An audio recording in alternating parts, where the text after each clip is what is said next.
বৃহস্পতিবার পবিত্র রাতে কেউ যদি এই দোয়াটি 100 বার পরে কোনো দিন পৃথিবীর কোনো মানুষের কাছে তার হাত পাততে হবে না, পৃথিবীর সব কিছু তার পায়ের নিচে আল্লাহ হাজির করে দিবেন।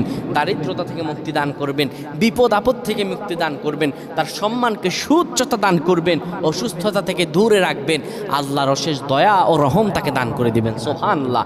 বৃহস্পতিবার রাত এটি গুরুত্বপূর্ণ রাত। এই রাত সপ্তাহে একদিন আসে।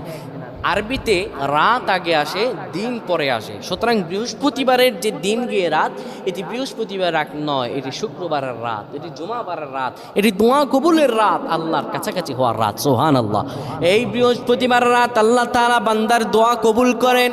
কেউ যদি বৃহস্পতিবার রাতে ঈশা নামাজের পরে পবিত্র হয়ে ইয়া হাইয়ু ইয়া হাইয়ু ইয়া হাইয়ু ইয়া রফিয়ু ইয়া রফিয়ু ইয়া রফিয়ু এই দোয়াগুলো পড়তে পারে 100 বার, আল্লাহ রাব্বুল আলামিন তার